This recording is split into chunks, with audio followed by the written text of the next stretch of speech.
I'm talking about the picnic in my Just because I fumbled the ball and did not get this in the announcements for Eve last Thursday, but this Thursday there will be a good trouble that's on rally at the State House.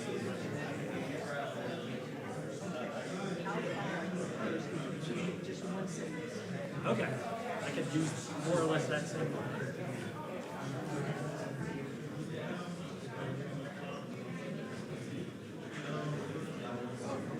It's 11 o'clock.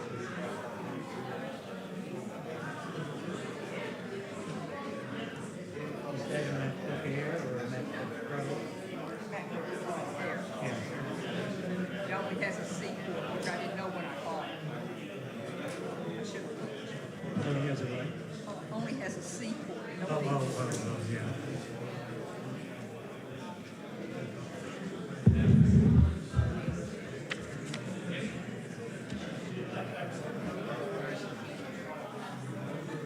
Where's the little dinghy?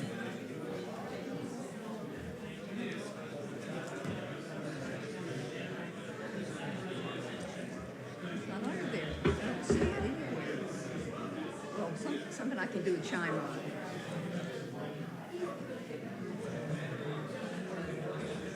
Try hanging it on the pulpit.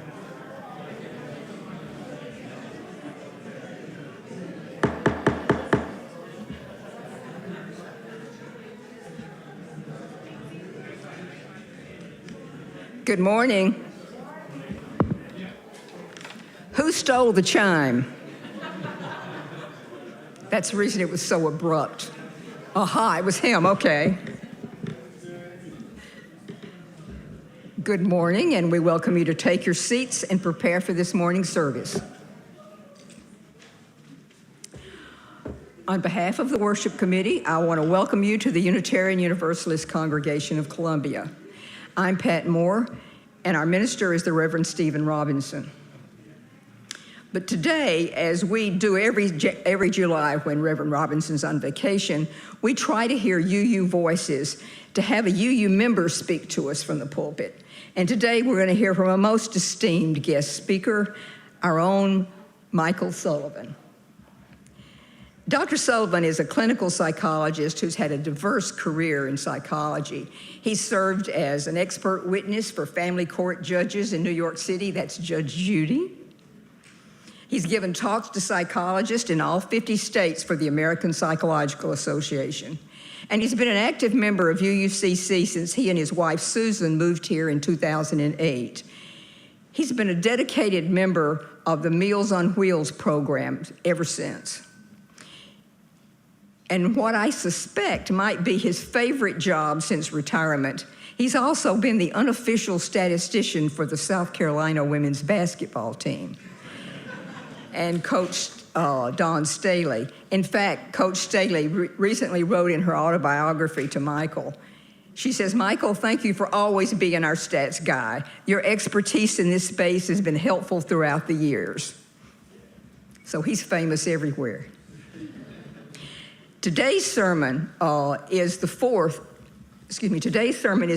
in an annual series that Mike has given to us based on books that have inspired him and improved his life. He's talked to us about Love and Death by Forrest Church, The Way of Gratitude by Galen Gingrich, and The Age of Empathy by Franz de Waal. And today he's going to speak to us on Righteous Minds by Jonathan Haidt. I'd urge you to stay connected with our community by keeping an eye on the following communications. Our recurring events are included in the calendar with your order of service, but special events are also coming up. And we provide an email newsletter every Thursday to keep you informed about these upcoming events. Make sure we have your email address, though. Listen to any special announcement at the end of today's service, as we often share important news that you won't want to miss. And we'd like to remind everybody to submit requests for announcements in writing. We warmly welcome families with children, and we offer child care during our service for children up to 4 years old. And we have a designated seating area for children 4 to 7 for their parents or caregivers right back there. Feel free to bring the toys that are on the back of the social hall for quiet play. But today, after our story for all ages, children will go to their CYRE classes. I want you to know that today's flowers are provided by Bud and Chuck Ashley to commemorate their government legal wedding ceremony that's on the 17th of July, and they want to tell you that their real anniversary is on April 1st. No fooling. If you'll now please silence all the devices as we center ourselves for today's service and listen to the prelude. This piece I'm going to play is called Let There Be Peace on Earth, and it's been around for a number of years. And the few times that I've played it for this congregation, it seems like people want to sing along with it. So even if you don't know the lyrics, if you want to sing along with it, or if you just want to hum along with it, let there be peace on earth.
Did you hear some of that?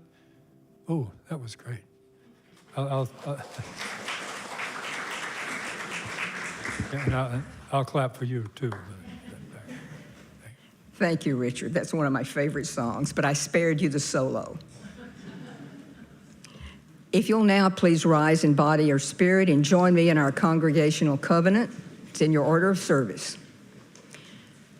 Love is the doctrine of this congregation. The quest for truth is its sacrament, and service is its prayer.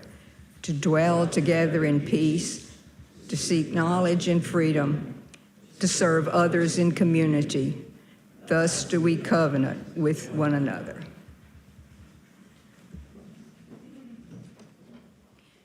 Welcome again. Unitarian Universalism is a diverse and non-creedal religion. Our community is based on deeds, not creeds. We're a covenantal religion, meaning that we don't have to believe the same in order to treat each other the same, with respect, equity, compassion, and dignity. We place love at the center of our values, embracing and welcoming all people. We're delighted to welcome all of our guests and visitors today.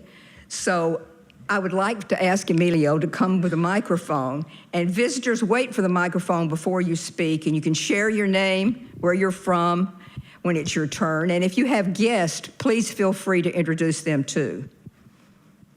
Do we have any visitors today?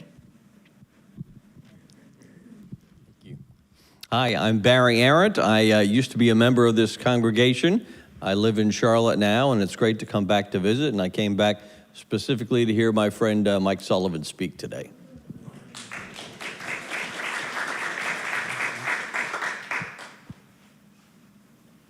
Yeah, all right. I'll be there in a second. Hi, my name is Robin Todd. I'm from Lexington, and I'm excited to be here and to be with all of you today. Welcome.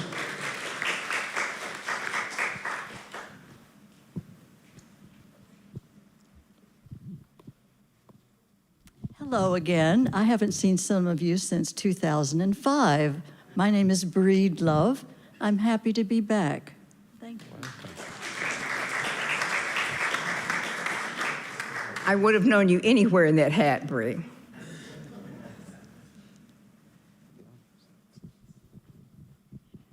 Visitors, if you'd like to learn more about UUCC, thank you, Emilio.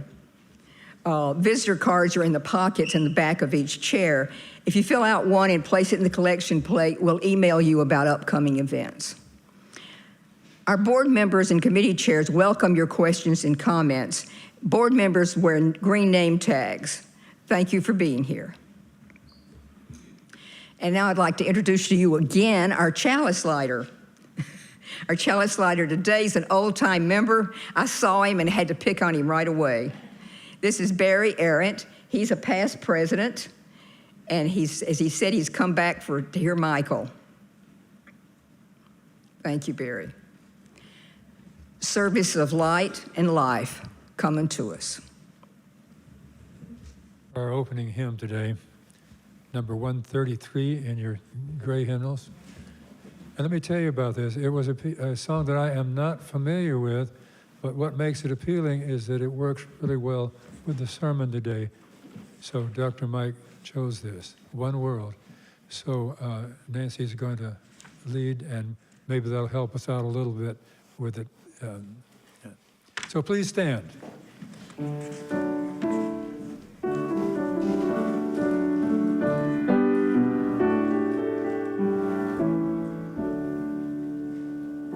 One world, this for all its sorrow.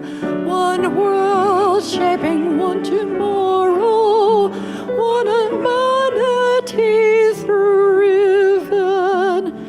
We to whom all world is given. From one world there is no turning. For one world the prophets yearning. On the world of the sages, one world goal of all the ages. World so eagerly expected, world so recklessly rejected, one common folk have willed it, one as covenants can build it. World of friendly ways and faces, cherished hearts and honored races, one free and science people free, its firm reliance. Thank you. Be seated. It's time now for our children. Children, would you come forward for a story with Dr. Mike?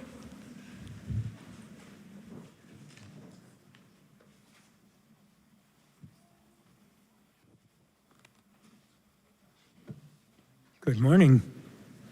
How are you all today? I'm going to read a story by Dr. Seuss. Do you know Dr. Seuss? Do you know his story called The Zaxes? I didn't know it either. You do? Oh, you don't? Okay. Well, we'll have a chance to hear it today. It's not too long. And then there's a surprise at the end.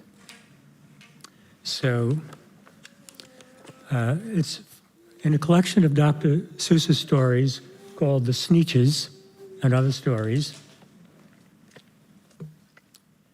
And here is the Zacks. Let's figure this out. One day, making tracks in the prairie of Prax, came a north-going Zacks and a south-going Zacks. See them making tracks toward each other.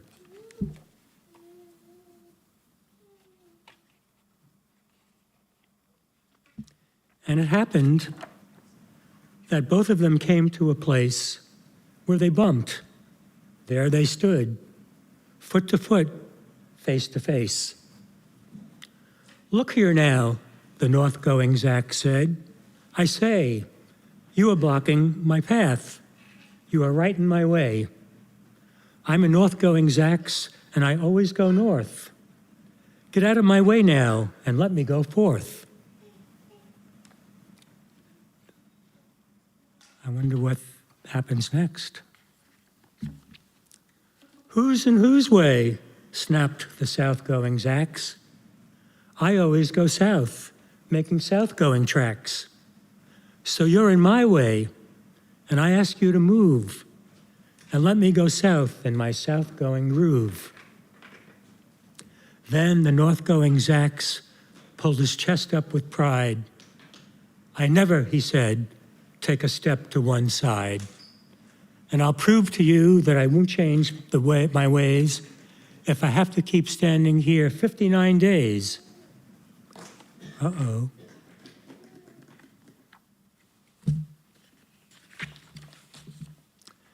"And I'll prove to you," yelled the south-going Zacks, "that I can stand here in the prairie of Prax for 59 years. For I live by a rule that I learned as a boy in south-going school.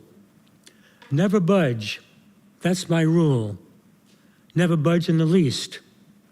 Not an inch to the west, not an inch to the east. I'll stay here, not budging. I can and I will, if it makes you and me and the whole world stand still."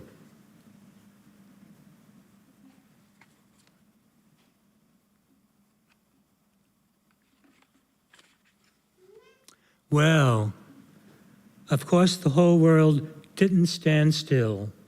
The world grew. In a couple of years, the new highway came through, and they built it right over those two stubborn Zacks and left them there, standing unbudged in their tracks. The end, by Dr. Seuss. But what do I have here? It says, "Or it could have ended like this," by Dr. Susan, not Dr. Seuss. Dr. Susan, she's my wife. Do you want to hear what she wrote? "Even Zacks become exhausted and no longer want to stay in the same place just to get their own way. Then south-going Zacks said he'd take one step right, but only if the other stepped left to end the fight. North-going Zacks shouted, 'I thought of that first,' trying his very best for his Zacks not to curse. Then they found it wasn't hard, even for his Zacks, to go where they wanted in the prairie of Prax. So if even stubborn Zacks can come to agree on something that helps them both, then why can't we?" And that's the end for today. Thank you for coming.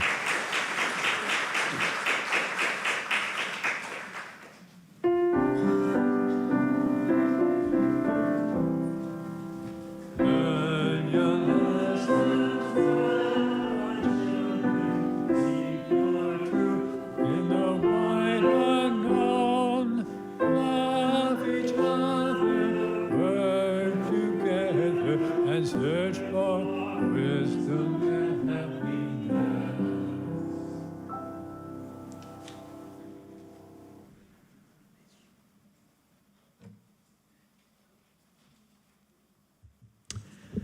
My opening words this morning are from a book I spoke about 4 years ago, Love and Death, by the Reverend Dr. Forrest Church. In what I call the cathedral of the world, there are scores of windows, each telling its own story of who we are, where we came from, each illuminating life's meaning. In this respect, we are many. But we are also one, for the one light shines through every window. No individual, however spiritually gifted, can see this light, truth, or God, call it what you will, directly. We cannot look God in the eye any more than we can stare at the sun without going blind. This should counsel humility and mutual respect for those whose reflections on ultimate meaning differ from our own.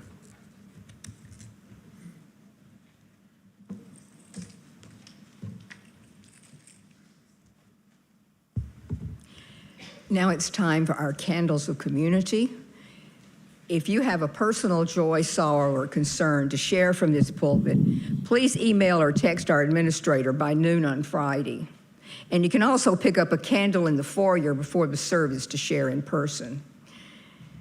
We'd like to let everybody know that we do have an active caring committee also, and those members wear yellow name tags, and they're available for those in need. Today, if you have a candle, please come forward to share your joy or concern.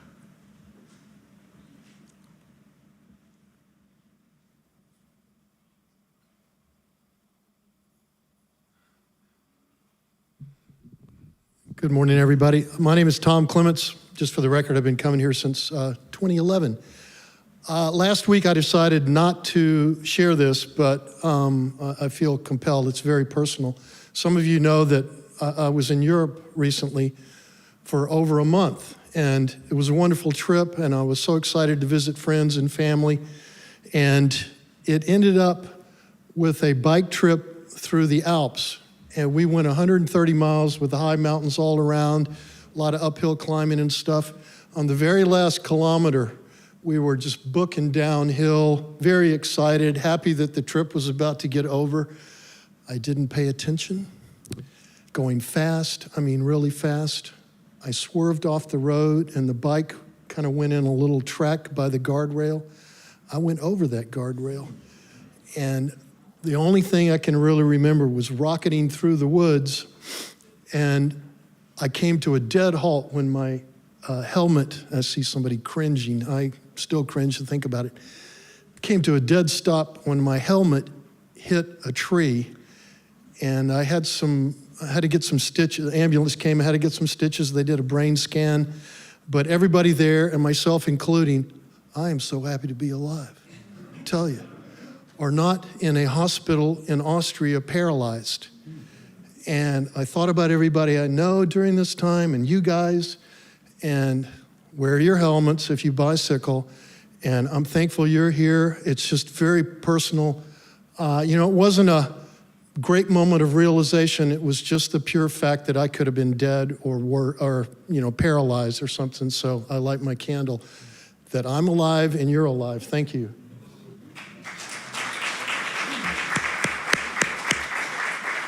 And Tom, we're so glad they saved your brain. Some people can't tell any difference after a while.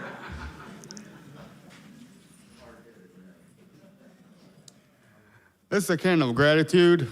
I was scheduled to host a ritual at Cups Thursday evening, and I had gotten some disturbing news Wednesday, and I had to reach out to the group at the last minute. Hey, I'm feeling some kind of way. My head's not in the right space. I can't lead ritual. And my dear friends Christina and Sarah Emily stepped up and organized a ritual at the last minute. And and they also held space and were there and showed concern and compassion while I went through my hard times. Just grateful to have such great people to be surrounded by.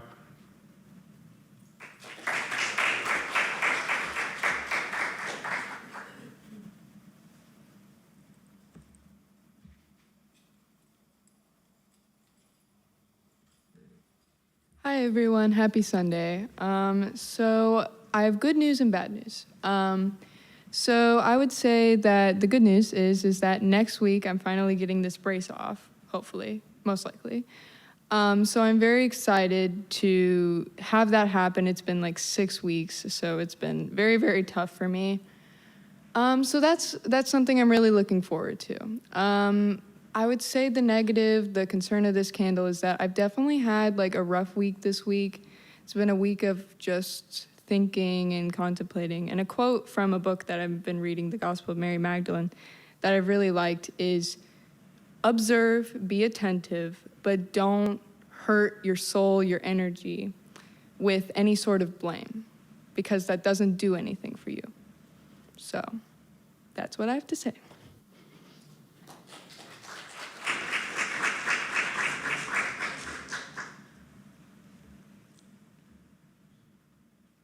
Thank you.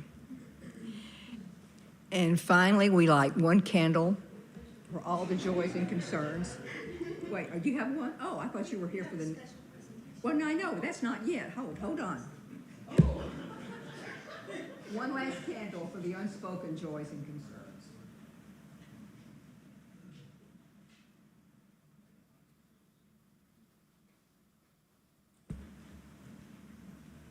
And if you'll join me for just a few seconds of silent meditation for all we've heard.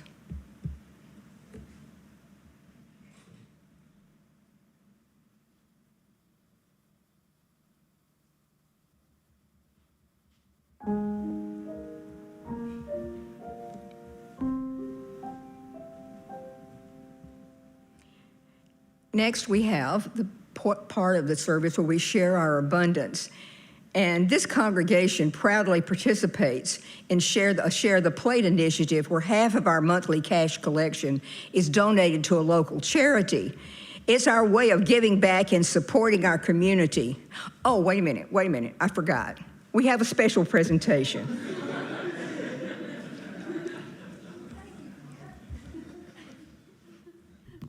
Thank you. Whoops, thank you so much, Pat.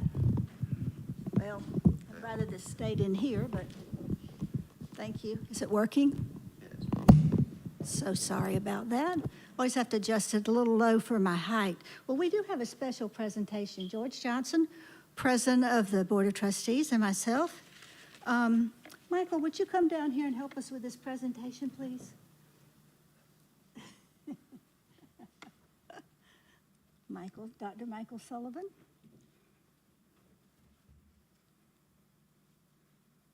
Thank you. Michael and everyone, on September 14th, 2011, the UUCC Board of Trustees appointed a Share the Plate task force with a bold vision to strengthen our congregation's commitment to generosity and justice. The task force was chaired by Dr. Michael Sullivan, who is here with us today, charged with finding ways to better communicate the value of our cash collections and increase their impact. This group's work gave birth to an initiative that has become a cornerstone of our congregational life. Since its inception, now get this, the Share the Plate program has raised over $150,000 for local charities and an equal amount to support the mission of UUCC, a total of over $300,000. Giving generously to local causes has helped raise awareness of UUCC and strengthened our bonds with the wider Columbia community. This is without a doubt the gift that keeps on giving. In recognition of his vision, leadership, and lasting contribution to our community, we are honored to rename this program the Michael Sullivan Share the Plate Initiative.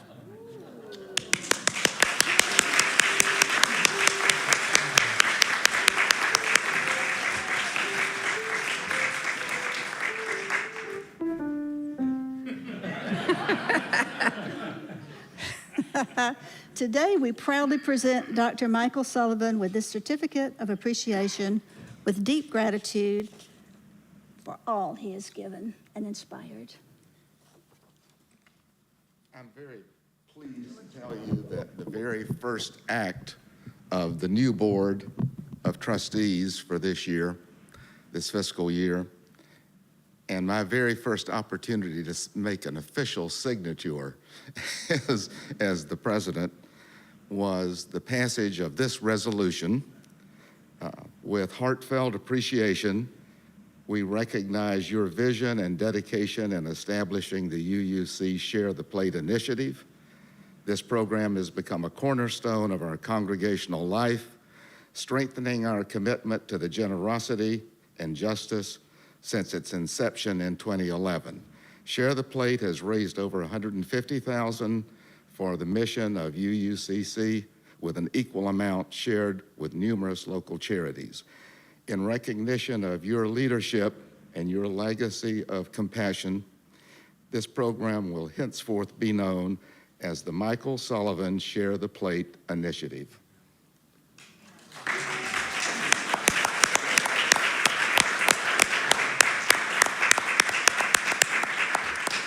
Thank you from the bottom of my heart. I'm so overwhelmed, but I really need to give credit to my great friend Barry Arendt. Barry was president of the Board of Trustees at that time, and he was the one who came up with the charge to the task force. So it's fitting that Barry's here today, but I will always treasure this. Thank you.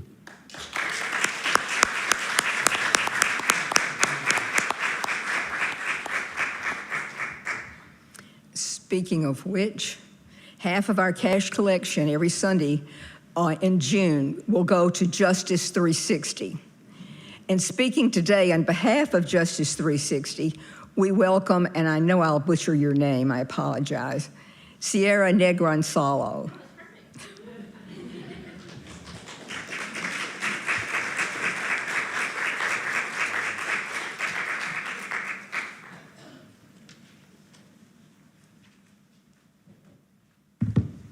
Good morning. My name is Sierra, and I'm the legal assistant at Justice 360. We are a local nonprofit dedicated to advancing equality in the criminal justice system by providing representation to those facing the most extreme sentences, specifically the death penalty through their appeals and juvenile cases where children are facing life imprisonment. A large part of our mission is holistic representation. In our work, it's important that we have a solid legal and personal relationship with our clients. For us, this means getting to know these men and children outside of the worst thing that they've ever done. Their talents, their kindness, their quirks, their dreams, their hopes for being seen as the humans that they are. And I would like to share a story with you about a client that we have. His name is Clinton. Clinton was 20 years old, barely an adult, and was sentenced to death. He was so remorseful for his crime that he dropped all of his appeals, and he essentially asked for his own death. Clinton was terribly abused in his childhood, but he believed that this was the punishment that he deserved, one that was ultimate and irreversible. Through our representation of him, we were able to gather mitigating evidence that showed a lifetime riddled with emotional and physical abuse. Clinton was let down by every single person that was meant to protect him. He came to understand he was more than the worst thing that he had ever done through our representation. After a hearing outlining these factors was conducted, a judge decided that Clinton deserved mercy for a lifetime of pain. He revoked the death sentence and imposed a sentence of life without parole. A few months later, he exited death row and began anew in a faith-based program where he was able to fulfill one of his dreams, which was having a dog. He now spends most of his days loving and caring for his shelter dog, writing short stories, and spreading positivity. A lot of people ask how we cope with working around such a dark and heavy subject, and the answer is resoundingly the care and concern that we share with our clients. They're equally as much advocates for us as we are for them. A large part of our work, like I said, utilizes that holistic representation, and all of our staff work very hard to be advocates for our clients while also being supportive of them as a person. This includes frequent communication through phone calls, letters, and visits, and not only does that establish a rapport, but allows us the pleasure of getting to know them outside of the worst thing that they have ever done. And we're all so much more than the worst thing we've ever done. Truthfully, we could all use a little mercy, and we can all show mercy in action through giving. And we would just ask that you all would help us continue to do the good things that we're able to do. And I also would be very remiss if I did not tell you guys that Clinton's dog is up for adoption. If anybody is looking to add a hound to their home, he would be very grateful. So thank you all, and I hope you have a good rest of your afternoon.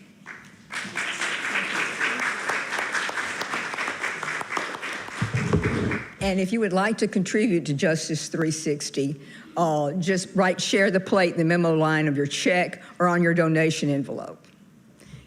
Thank you for your generosity.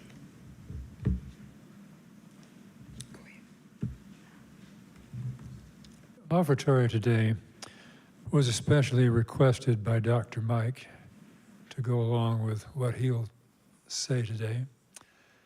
So Nancy's going to join me with an old piece which you may recognize if you're into old music by George and Ira Gershwin. This is a piece called "Let's Call the Whole Thing Off." And ushers, if you'll come forward.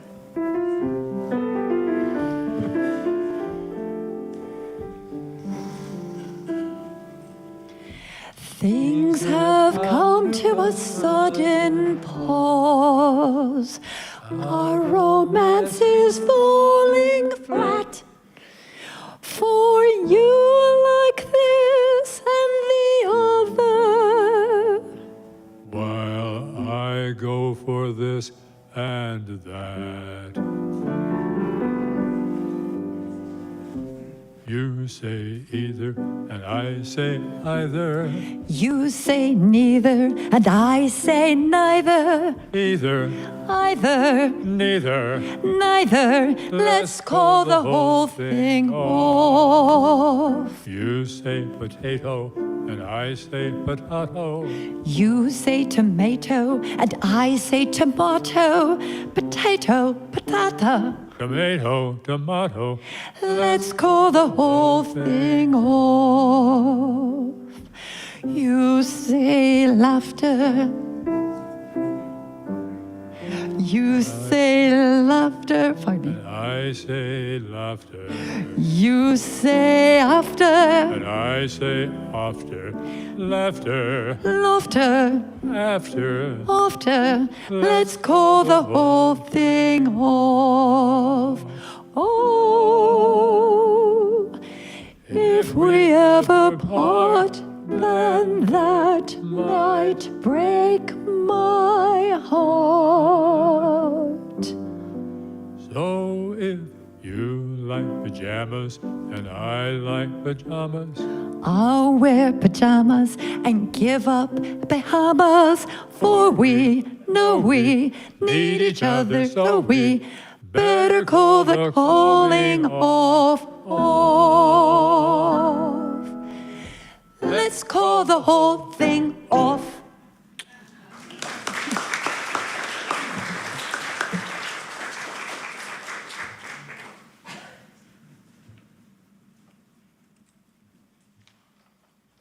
Thank you for these gifts that reflect the kindness and generosity of this community.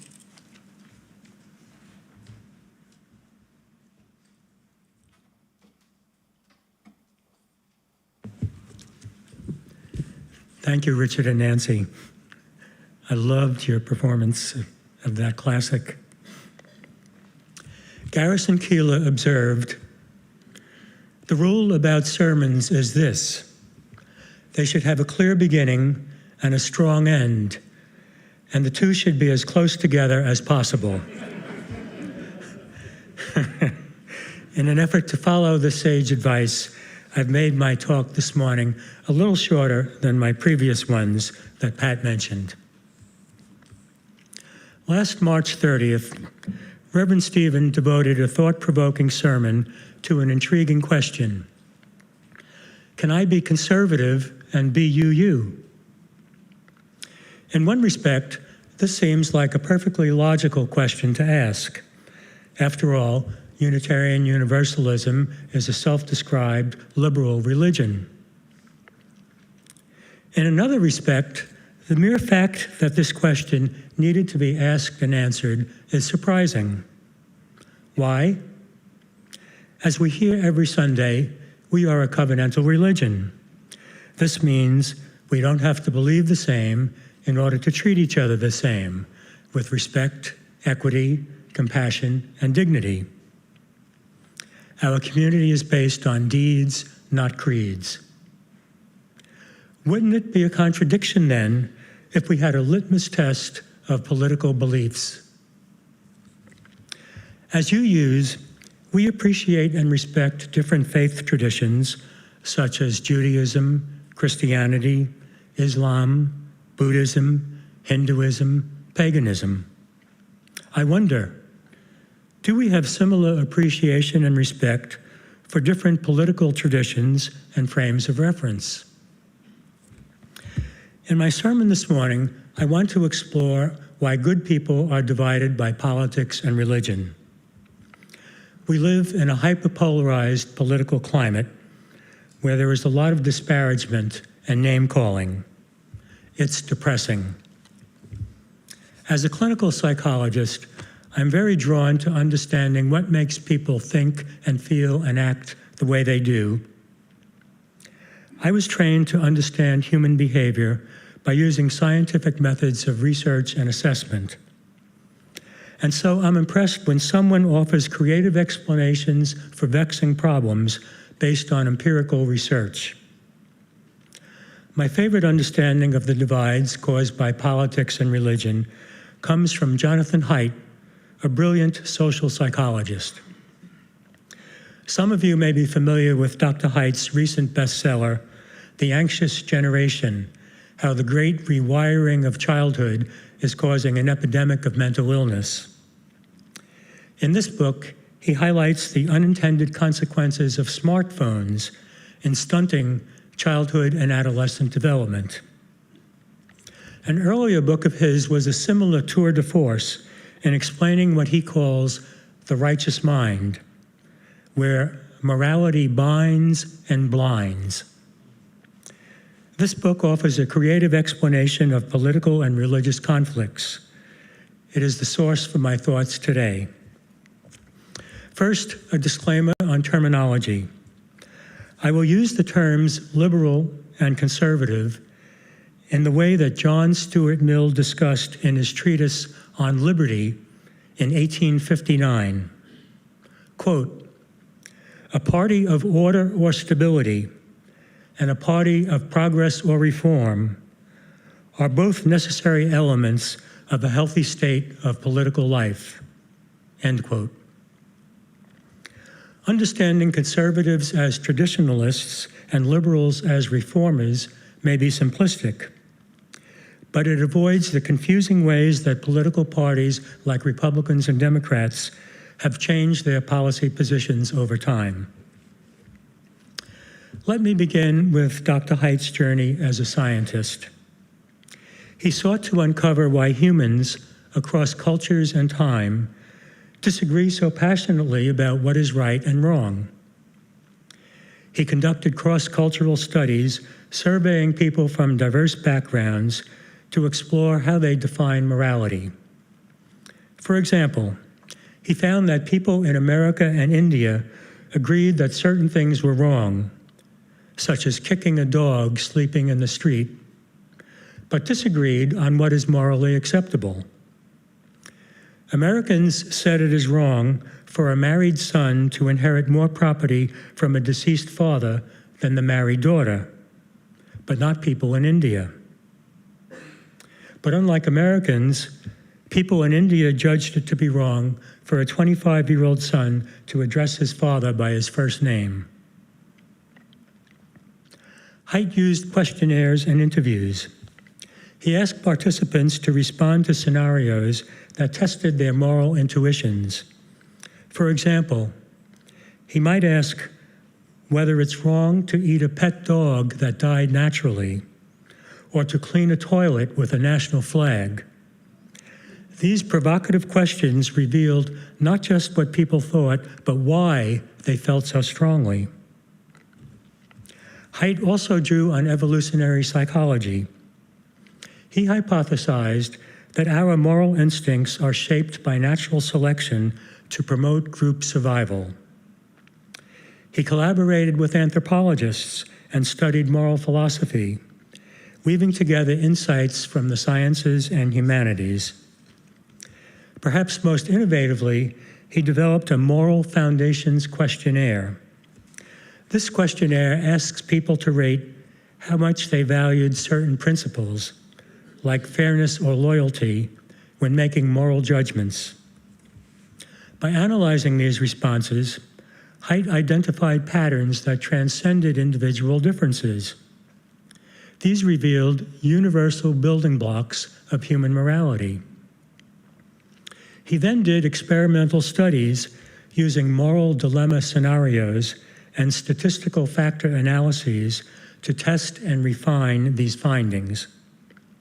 He compared participants in the United States, India, and Brazil via online data collection using platforms like yourmorals.org. All of this scientific investigation resulted in the heart of Haidt's theory, the 6 foundations of morality. Imagine morality as a tongue with 6 taste receptors, each sensitive to a different ethical flavor. These foundations are care versus harm, our instinct to protect others from suffering and to nurture the vulnerable, like a parent caring for a child.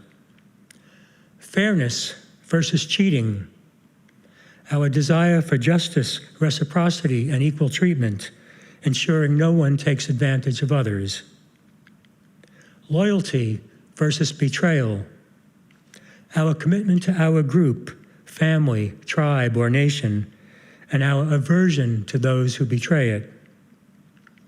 Authority versus subversion, our respect for hierarchy, tradition, and leadership which stabilize social order.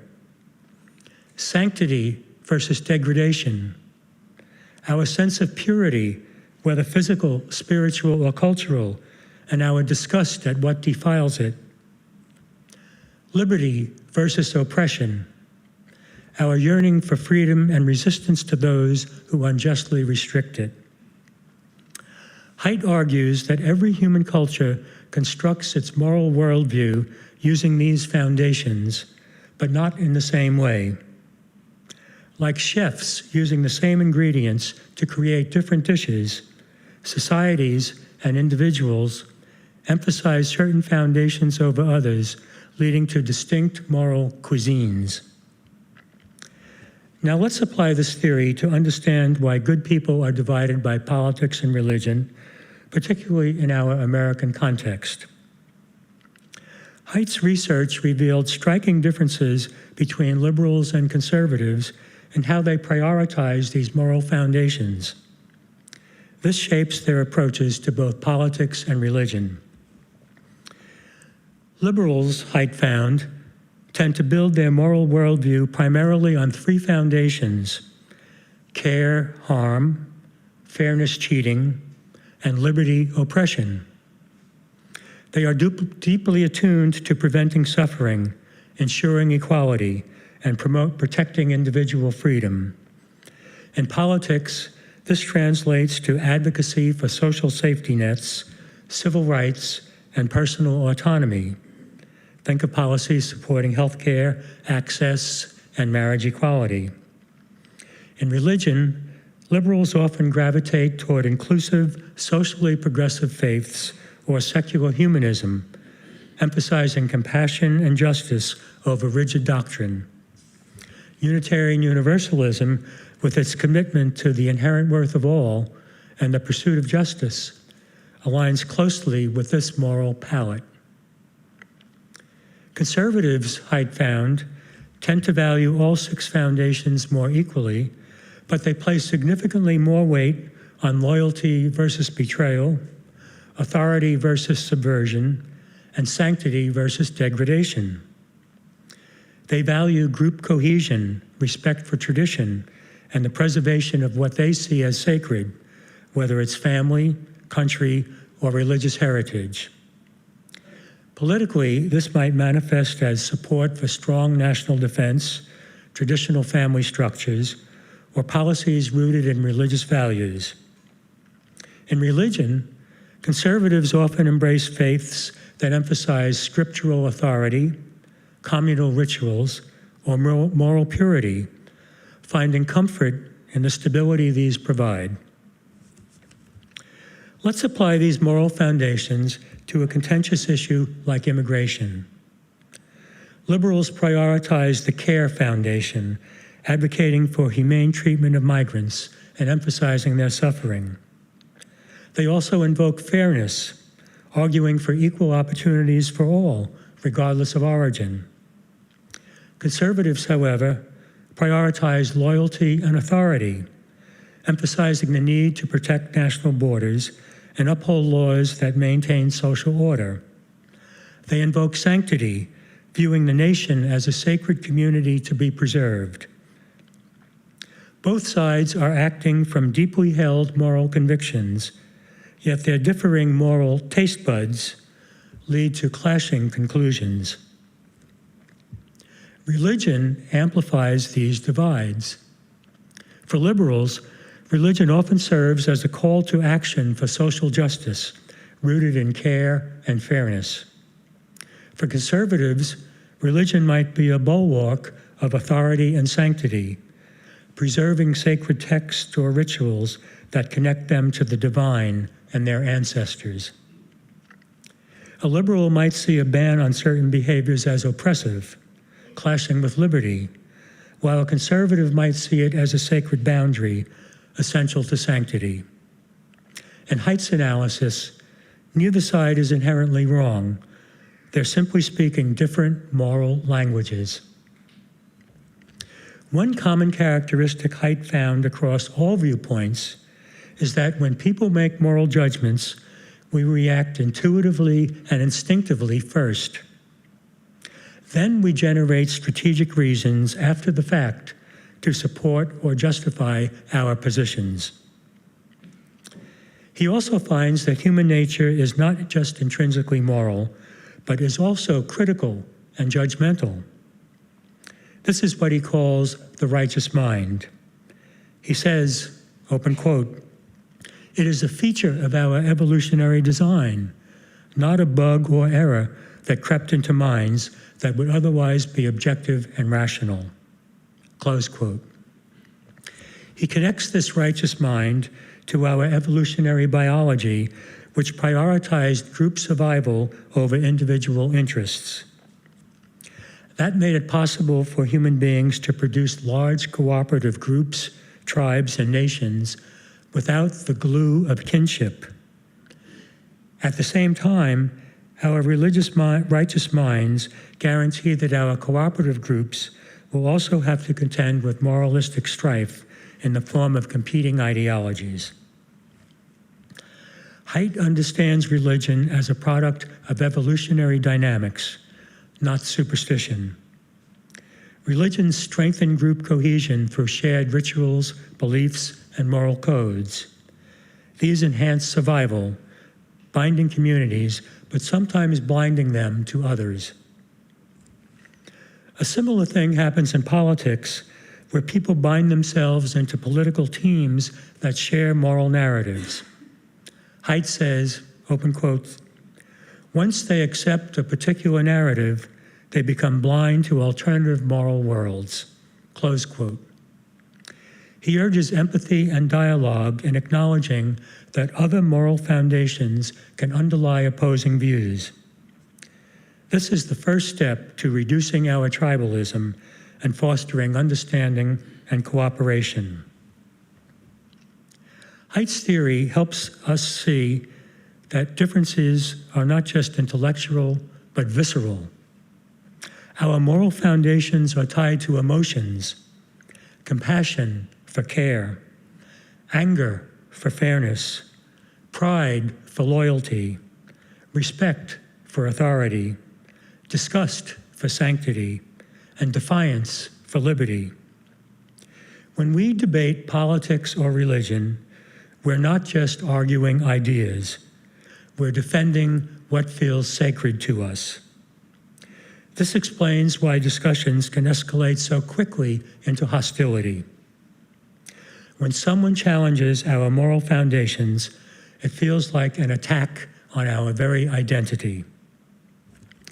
To my mind, one way of understanding these 6 foundations of morality is by looking at them as different frames of reference. Adopting different frames of reference makes all the difference in the world when it comes to understanding different points of view. Everything depends on what your frame of reference is. There is a famous quote attributed to Helen Keller that highlights this. I cried because I had no shoes until I met a man who had no feet. Being able to switch our frames of reference can make a big difference in our lives. If we can approach disagreements with curiosity rather than judgment, we can foster empathy and build bridges across our divides. As Unitarians, we are uniquely positioned to do this. Our tradition embraces pluralism. It invites us to learn from all perspectives while holding fast to our principles of love and justice.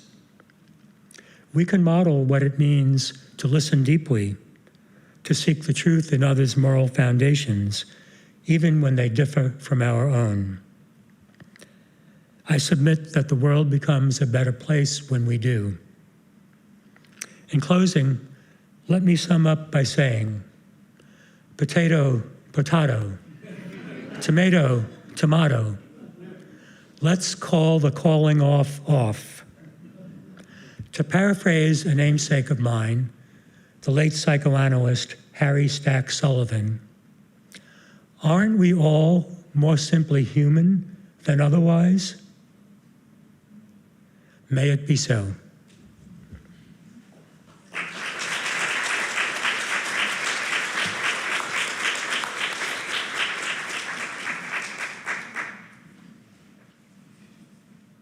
Closing hymn, number 318 in your gray hymnal, We Would Be One.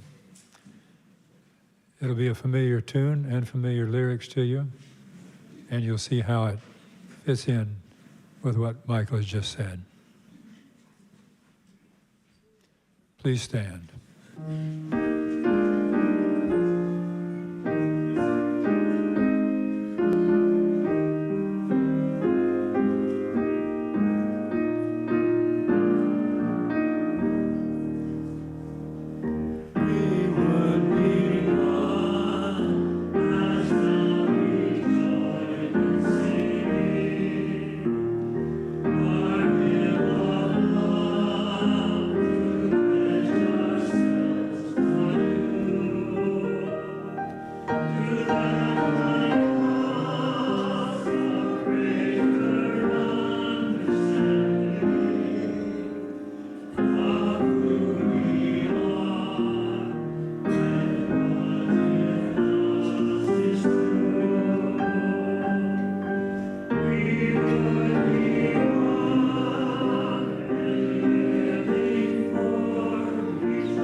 My closing words are from Jonathan Haidt, from the book I've been speaking about.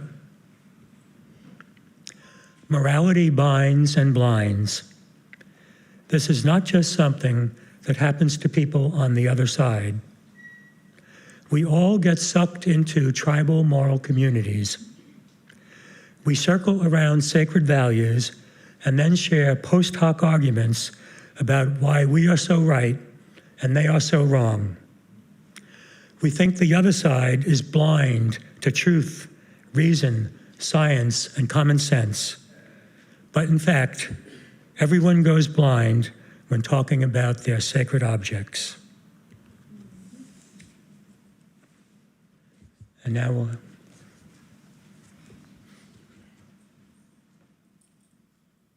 Now we extinguish our chalice, and may the light give you warmth and guidance all week. Please join me in singing the congregational benediction.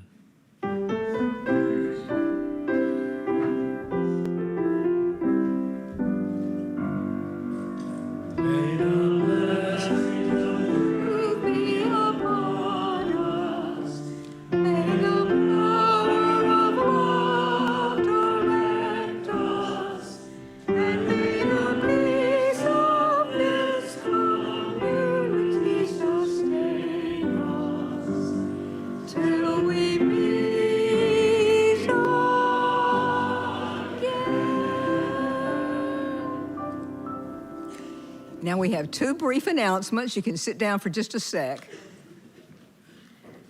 First, we have a short one from Kevin McKinney. Pat very kindly gave me one sentence to deal with this, so I will say in one sentence that whereas many of us went to the No Kings protest last month, and whereas this Thursday from 11 to 1 at the State House, there will be a follow-on entitled Good Trouble. That's a Thursday, beware. And whereas I sadly failed to put this in the last bulletin, therefore, I am hopeful that some of you will join me there Thursday at 11. That was a Unitarian paragraph. And my other last announcement is the Romanian Partner Church Committee wants to make sure everybody's aware that there's an all-church picnic next Saturday, 7/19. And Reverend Zolt's going to be here. We're going to have a catered barbecue and a vegan entree. And that's Sunday. Saturday. We want to have enough food for everybody, though, so please check the e-blast this week and make sure that you fill out the RSVP form. Also, Zolt's going to preach on Sunday, 7/20, and it's going to be followed by a meeting to view videos from 2024 from our trip to Romania and Hungary. And you're going to hear about plans for the next trip, too, which is going to be next year. It's going to be a Transylvanian, Romanian view of Ukraine.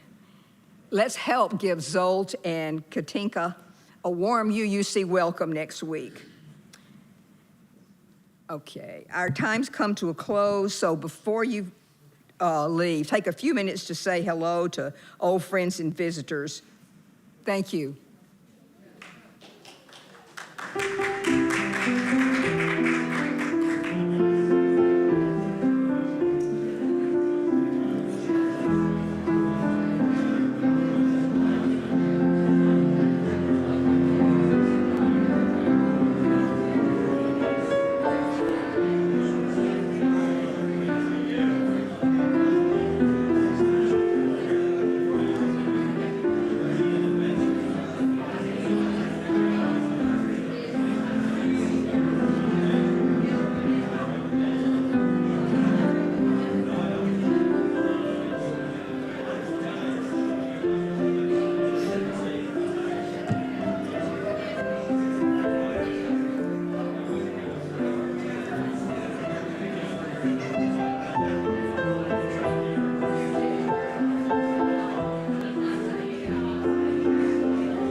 About that.